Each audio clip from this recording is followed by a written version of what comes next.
खुदावंद की सलामती आप सभी पीओटी टीवी देखने वालों पर हो। मैं आपकी होस्ट पास्टर सुजैना जॉर्ज आप सभी को आपके प्रोग्राम में किसकी मानद बनूं में वेलकम करती हूँ। मेरे चीजों खुदावंद के जिंदा कलाम में लिखा है, तेरा कलाम मेरे कदमों के लिए चिराग और मेरी राह के लिए रोशनी है। हालेलुया। खुदावंद का कलाम जो है हमारी जिंदगियों के लिए रोशनी है और यीशु मसीह ने कहा है जो मेरी पैरवी करता है वो कभी ठोकर नहीं खाता है। तो जो उस रोशनी में चलता है वो कभी भी अंधेरे में नहीं चलता, कभी ठोकर नहीं खाता। रोशनी में चलने के लिए खुदावंद के जिंदा कलाम को जरूर पढ़ा करें। और ये प्रोग्राम मैं किसकी मानद बनूं हमारे लिए बहुत ही जबरदस्त है और हमारी जिंदगियों के लिए एक मशवरा है। हम खुदावंद का शुक्र अदा करते हैं खुदा की खात्मा के लिए जिनके वसीला से हम इस प्रोग्राम का हिस्सा बने हैं।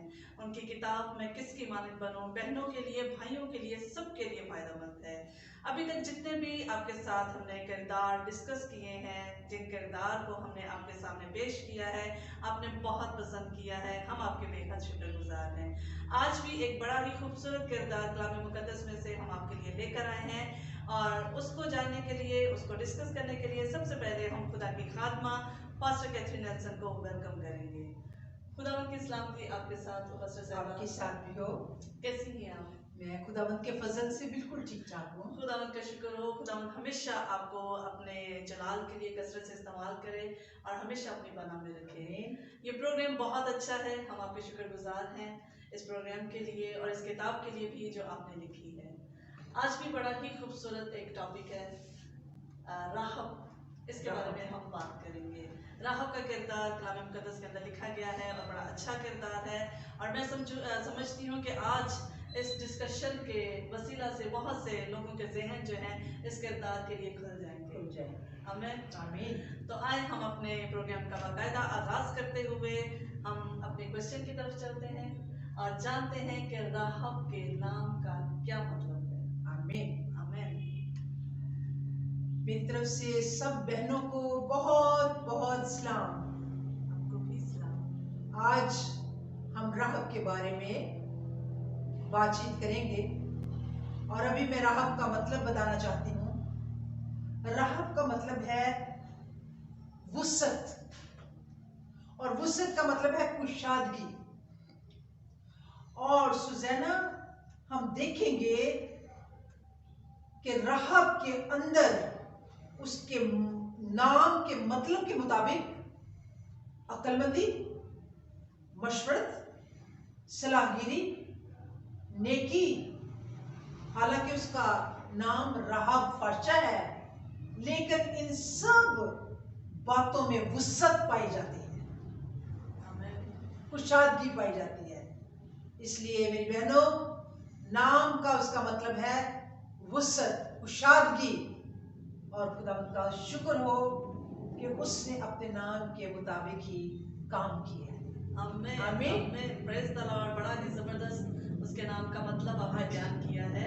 खुदा आपको बरकत दे। पास्टर साहब जैसे उसका आपने बताया कि नाम का मतलब वुसअत है, कुशादगी है, तो उसका बैकग्राउंड कैसा था? हम राहब के बैकग्राउंड के बारे में, उसके रहन सहन के बारे में भी जानना चाहते हैं। मेरी बहनों, नाम तो उसका राहब फाशा है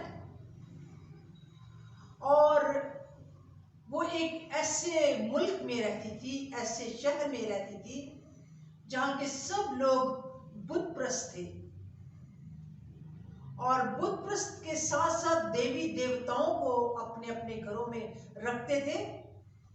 यहाँ पर राहब जो है इसका अपना कोई घर नहीं है, ये यरू की दीवार के ऊपर रहती थी और ये कनानी औरत थी। इसका सराय के साथ ताल्लुक था। सराय में हर खासो आम आया करता था और वहां पर होटल था, खाना पीना होता था।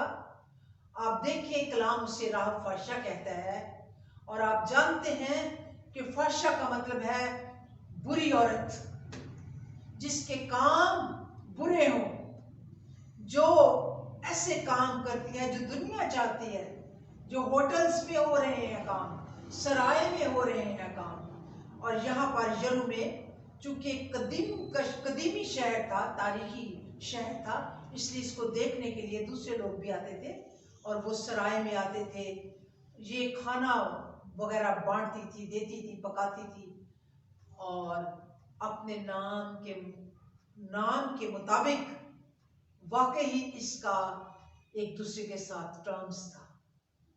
बड़ी कुशादगी थी, मुलाकात थी, मिलना गिलना था, रहना सहना था। और बेशक ये उस वक्त दीवार पर रहती थी, लेकिन इसके मिलने वाले बाहर की कौम के भी थे और अंदर वाले लोग भी थे। आमीन आमीन आमीन। राहब का जब हम जिक्र करते हैं या बाइबल मुकद्दस में पढ़ते हैं तो दो जासूसों का जिक्र हमें पढ़ने में मिलता है। तो मैं ये जानना चाहती हूँ, नाज़रीन भी जानना चाहते होंगे कि राहब ने जासूसों के साथ कैसा बर्ताव किया। और फिर एक जगह हम देखते हैं कि राहब ने जासूसों को छिपा दिया, उसका उनके साथ बर्ताव कैसा था और उनको छिपाने का राहब का क्या मकसद था, इस बात पर जरा रोशनी डालें। जिस तरह बनी इस्राएल 40 साल बियाबान में रहे और फिर वहां से वो अपने मुल्क की मऊदा में जा रहे हैं, तो इन 40 सालों की जो हिस्ट्री थी ये पूरी दुनिया के ऊपर गर्दिश कर रही थी। नंबर 1, जिंदा खुदा की कौम है जो मुल्क मिस्र से निकल कर आ रही है। 10 आफत आई, लेकिन जोशन के इलाके में जहां इसराइल की कौम है वहां कोई आफत नहीं आई, उनका कुत्ता भी नहीं भौंका। आखिरी जो थी आफत, उसमें उनके पैलौठे मारे गए, लेकिन इसराइल का कुछ नुकसान नहीं हुआ।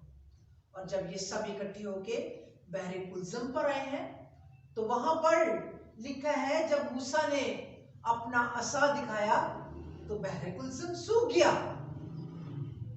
ये बातें पूरी दुनिया में गर्दिश कर रही थी कि ये कौन सी कौम है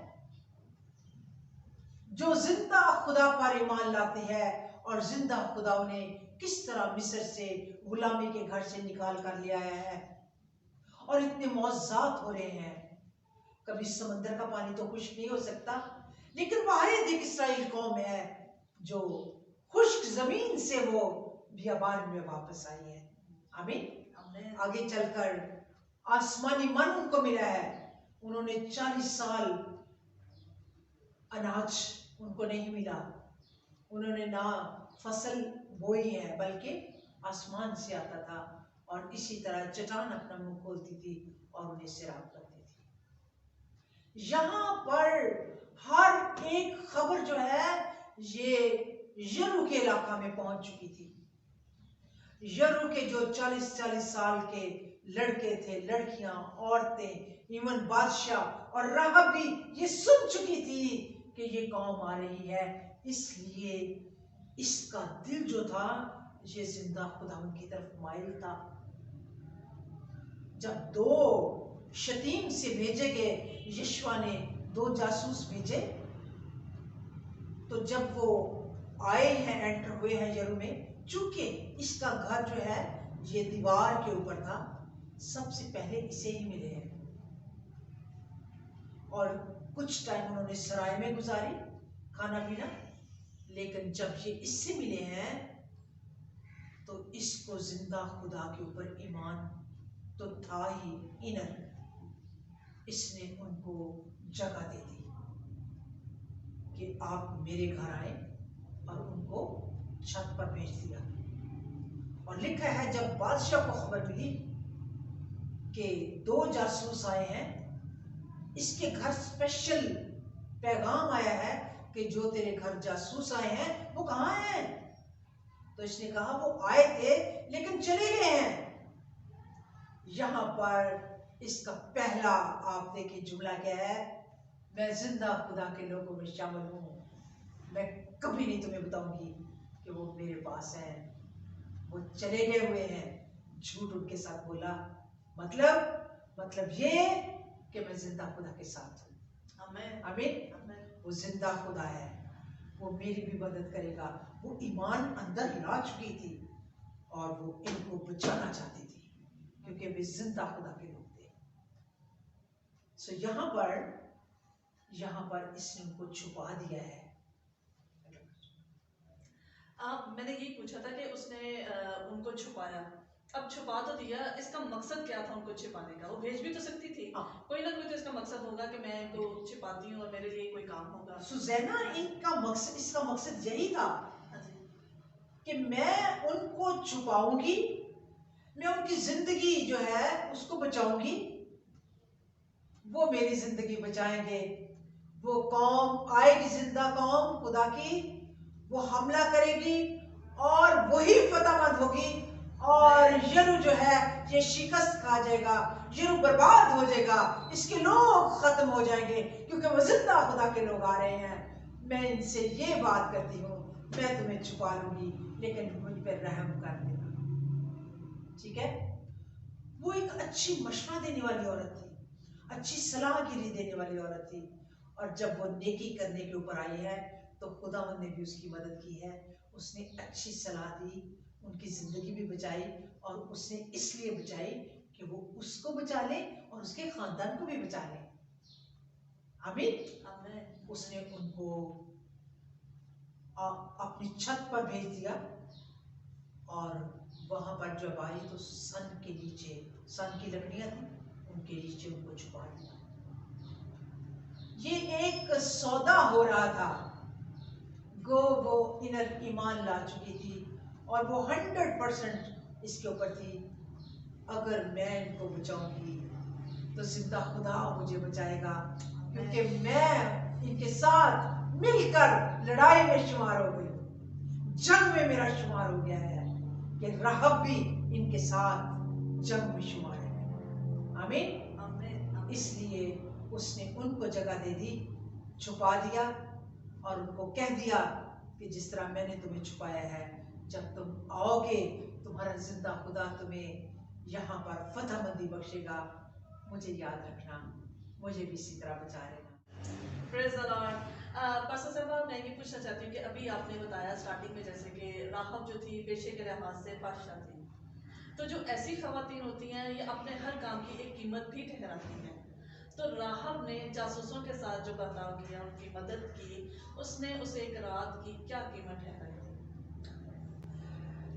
सुजैना, मैंने पहले बताया वाकई कि राहब दीवार पर रहती थी, उसका घर था, वो एक दौलतमंद थी, वो होटल चलाती थी, सराय चलाती थी, दुनिया के लोग वहां सैर के लिए आते थे, बड़े बड़े लोग वहां पर आकर उसके यहाँ बैठते थे और उनकी तौक़ात के मुताबिक वो डील करती थी।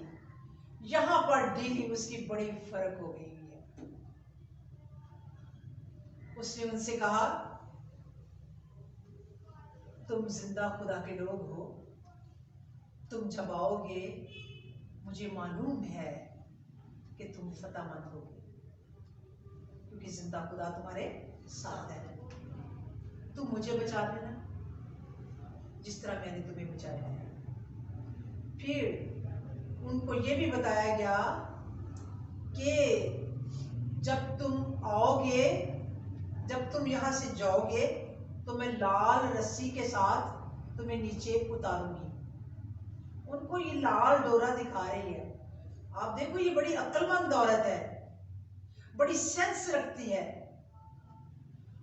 और जब उन्होंने देखा वाकई लाल डोरा है और उसके जरिए हमें नीचे भेज रही है, तो उन्होंने कहा इसी डोरे के जरिए, ये डोरा बंधा रहना चाहिए, ये डोरा बंधा रहना चाहिए ताकि जब हम आए और देखेंगे कि ये वही डोरा बंधा हुआ है तो यहां से हम जान लेंगे कि तेरे घर के लोग और तू अपने घर में महफूज है।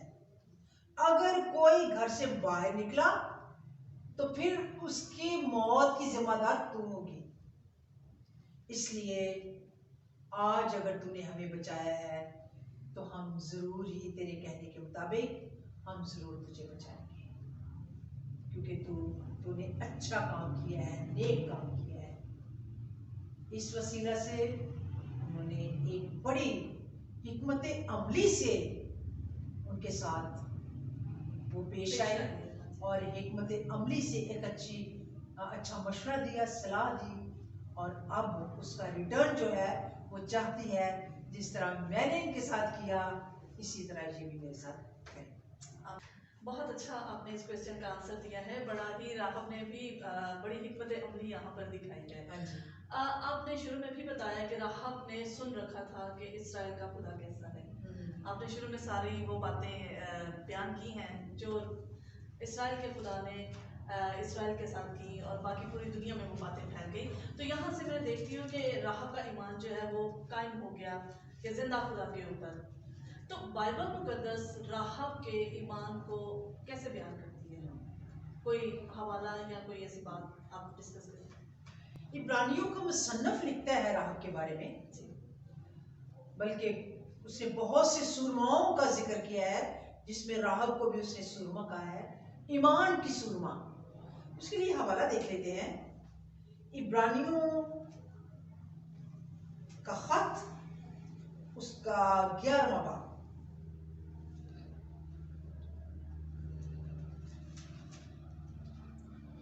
आप देखें आयत है उसकी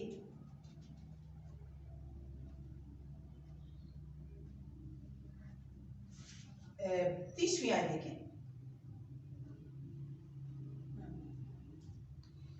ईमान ही से यरू की शहर पनाह जब 7 दिन तक उसके गिर्द फिर चुके तो गिर पड़े। ईमान ही से राह फर्शा नाफरमानों के साथ हलाक ना हुई। बाइबल कहती है वो नाफरमान हलाक हुए, राह फर्शा हलाक नहीं हुई। इसलिए क्या थी? वो फरमाबरदार थी। उसने जिंदा खुदा के सारे मुअज्जज़ात को जो वो इसराइल के साथ वो कर रहा था मोहब्बत से, वो सब उसने दिल में रखे, उसने यकीन किया और ईमान ले आई थी वो। और उसने सारी बातें उनको बताई कि पूरी दुनिया के लोग डर रहे हैं, वो कांप रहे हैं, पिघल रहे हैं। और यहाँ पर भी इब्रानियों का मुसन्नफ कहता है कि ईमान ही से राह फर्शा नाफरमानों के साथ हलाक ना हुई, क्योंकि उसने जासूसों को अमन से रखा था। आमीन। उसने तदबीर बताई है, यहां से तुम चले जाओ और उतरोगे ना तो तुम पहाड़ की तरफ चले जाना और 3 दिन वहां रहना। वो जानती थी ना इन रस्तों को, बड़ी मोहब्बत की है उसने ईमान से। यूं वो इस्राएल से मोहब्बत कर रही थी, यूं वो जिंदा खुदा से मोहब्बत कर रही थी। और उसने रास्ता दिखाया, तुम यहां से जाओ और पहाड़ की तरफ रहना और 3 दिन वहां रहना और उसके बाद तुम वापस जाना अपने खेमों में। और पहले जो जासूस थे, जो जासूसों का पता करने गए थे, उनको क्या कहा? इस तरफ से निकल जाओ, वो इधर ही गए हैं। उनको दाएं भेजा और इनको बाएं भेजा। ईमान ही से। ईमान क्या था उसका? एक दिन इजराइल की फौजें आएंगी और वो यरू को बर्बाद कर देंगी। आमीन। ये है उसका ईमान। और इसके साथ ही आप याकूब को भी देखें, याकूब के भी हवाले को देखें। याकूब 2 बाब उसकी 25वीं आयत। इसी तरह रहब फर्शा भी जब उसने कासदों को अपने घर में उतारा और दूसरी राह से रुखसत किया तो क्या अमाल से रास्तबाज ना ठहरी?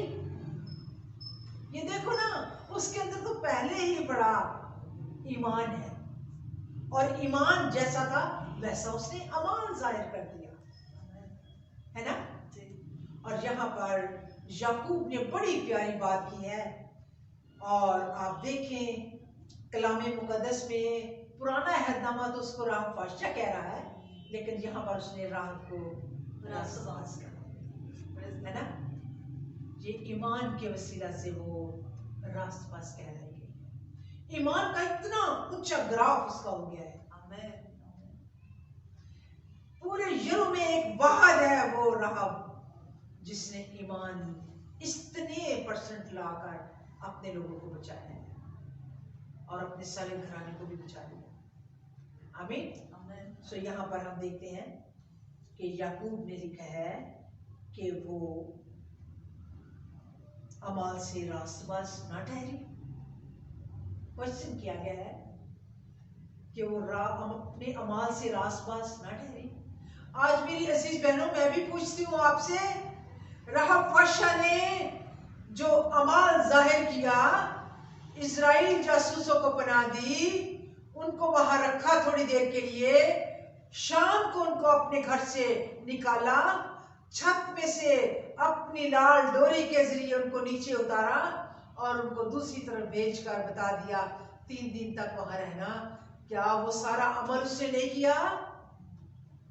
जिंदा खुदा पर ईमान ले आई थी और वो अपने जिंदा खुदा की कौम उसका पूरा पूरा साथ दे रही है, गोया उनके साथ मिलकर वो जंग कर रही है।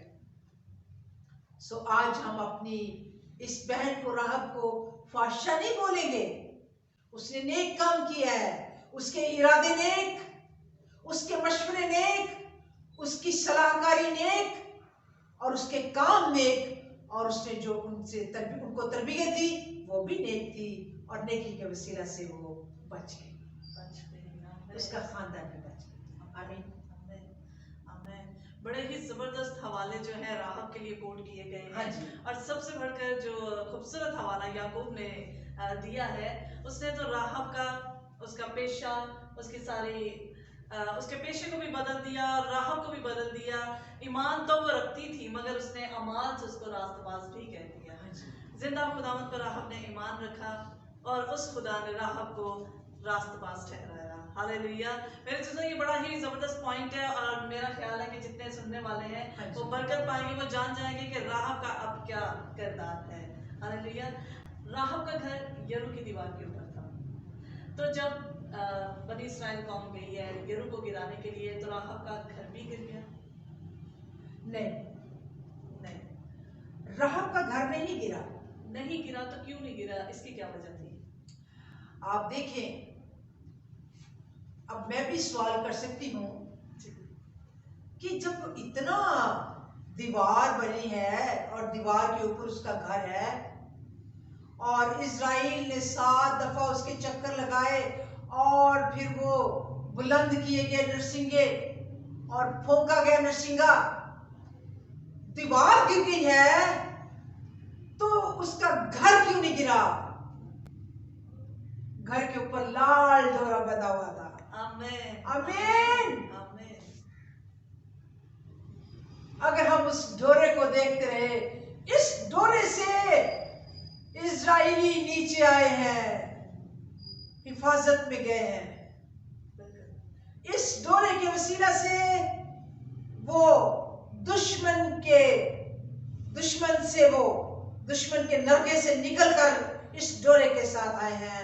याद रखें, वो डोरा जहां बंधा गया है वो कभी भी टूट नहीं सकता, क्योंकि उसी के रास्ते वो नीचे आए थे और वो निशान था कि जिस रास्ते से तुम नीचे आए हो, इसी रास्ते में वो बंधा हुआ डोरा तुमने देखना है और उस जगह पर मैंने अपने लोगों को रखा हुआ है। मैंने किसके लोगों को रखा हुआ है? रहब रास्तबाज के लोगों को रखा है, जिसने तुम्हारी मदद की थी, जिसने तुम्हें बचाया था। गोया वो मेरी राइट हैंड पे काम कर रही थी। मैं किस तरह उसको मार दूं, मैं किस तरह उसके घर को गिरा दूं? उसके घर में तो उसके लोग जमा हैं, वो जो तुम्हारे साथ इजराइल में शरीक होने वाले हैं। वहां तो रहब है जो इस्राएल के घराने में जाने वाली है, वहां तो रहब है जो कि याकूब के खानदान में जाने वाली है, यहूदा के खानदान में जाने वाली है। मैं कैसे उसको गिरा दूं? हमारे खुदा ने गिरने नहीं दिया। आमीन। वो जिसको चाहता है गिराता है और जिसको चाहता है वो खड़ा कर देता है। आमीन।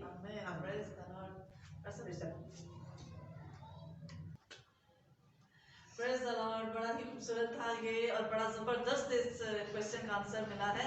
मेरे से तो वाकई खुदावन जिसको चाहता है वो रखता है, जिसको चाहता है वो उसको गिरा देता है, मगर जो ईमान में कायम है खुदावन उसको कभी गिरने नहीं देता है। राहब ईमान में कायम रही है, उसने खुदा के लोगों की मदद की है और खुदावन ने भी अपने वादे को पूरा किया है। आमीन। इस सारे काम का राहब को क्या सिला मिला? सुजैना, राहब को एक बहुत बड़ा सिला मिला। आमीन। मेरी बहनों, राहब इस्राएल के खानदान में आ गई, एक बहुत बड़ा सिला मिला है। वो यहूदा के खानदान में आ गई, वो दाऊद के खानदान में आ गई, वो मसीह के खानदान में दाखिल हो गई। आमीन। आमीन। उसके लिए हवाला देख ले, मत्ती रसूल की इंजील उसका पहला बाब,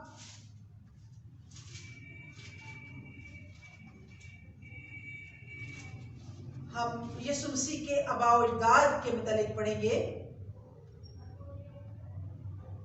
यीशु मसीह इब्ने दाऊद इब्ने इब्राहिम का नसबनामा। इब्राहिम से इसहाक पैदा हुआ और इसहाक से याकूब पैदा हुआ और याकूब से यहूदा और उसके भाई पैदा हुए और यहूदा से फारस और ज़ारा तमर से पैदा हुए और फारस से हसरून पैदा हुआ और हसरून से राम पैदा हुआ और राम से अमीदाब पैदा हुआ और अमीदाब से नहसून पैदा हुआ और नहसून से सलमून पैदा हुआ और सलमून से बोएज राहब से पैदा हुए और बोएज से उबैद रूत से पैदा हुए और उबैद से यस्सी पैदा हुआ और यस्सी से दाऊद बादशाह पैदा हुआ। आमीन। आमीन। दाऊद बादशाह की ये आप देख ले नस्ल से हमें नजर आ रही है राहब। एक ऐसा खानदान जो इस्राएल का खानदान है, यहूदा का खानदान है, खुदावंद के खानदान में एंटर हो गई है, दाखिल हो गई है। आमीन। आमीन। यहाँ लिखा है वो सलमून से उसकी शादी हुई है।